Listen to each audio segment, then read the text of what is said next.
அப்பாக்களும் பிள்ளைகளும் போக மாட்டேன் என்று அடம் பிடிக்கிற ஒரே இடம் பள்ளிக்கூடம் மட்டும்தான்.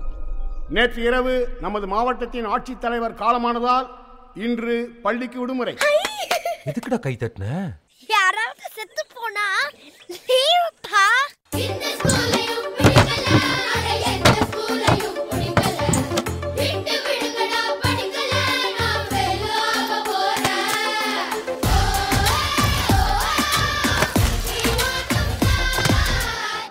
இறந்த பின்னும் அப்பாக்கள் கதாநாயகனாய் வாழ்வது மகள்களின் மனதில் மட்டும்தான். உனக்கு யாரை ரொம்ப பிடிக்கும்? எனக்கு எங்க அப்பா தான் மிஸ் ரொம்ப பிடிக்கும். அப்போ உங்க அப்பா செத்தாலும் இப்படிதான் கை தட்டுவியா? நீ மட்டும் செத்து போக கூடாது இல்லப்பா.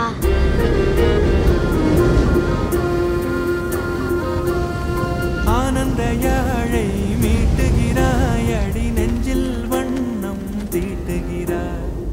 மகள்களை பெற்ற அப்பாக்களுக்கு மட்டும்தான் தெரியும் முத்தம் காமத்தில் சேர்ந்ததில்லை என்று.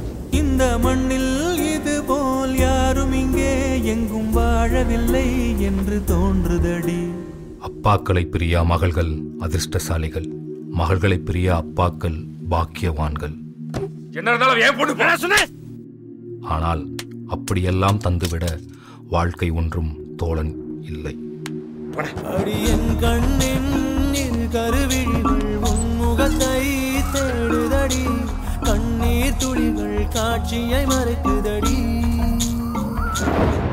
மகள்கள் கேட்பவற்றை முடிந்தவரை முடியாது என்று சொல்லிவிடக்கூடாது என்கிற வாழ்க்கையைத்தான் அப்பாக்கள் வாழ ஆசைப்படுகிறார்கள். தேங்க்ஸ் பா. ஒருவேளை அவங்க அப்பா வாங்கிட்டு வரலனா அதெல்லாம் அவங்க வாங்கிட்டு வருவாங்க. அவ குழந்தை கேட்டானா வாங்கிட்டு போலனா எங்கிடுவாள்ல. ஒருவேளை அவங்க அப்பா ஏமாத்திட்டாருனா அவங்க ரொம்ப நல்ல அப்பா, அவங்க ஏமாத்த மாட்டாங்க. இவ்வளவு பணம் தெரிஞ்சிருந்தா கேட்டுக்க மாட்டாடா. அப்பா அப்பா ஏமாத்திட்டாரா?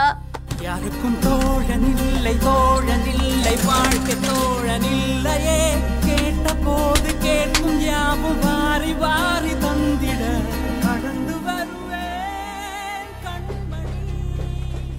பொருள் தேடி பணம் தேடி மகள்களையெல்லாம் விட்டுவிட்டு வெகு தூரத்தில் ஜீவித்துக் கொண்டிருக்கிற அனைத்து அப்பாக்களுக்கும், பிரிந்து தவிக்கிற செல்ல மகள்களுக்கும்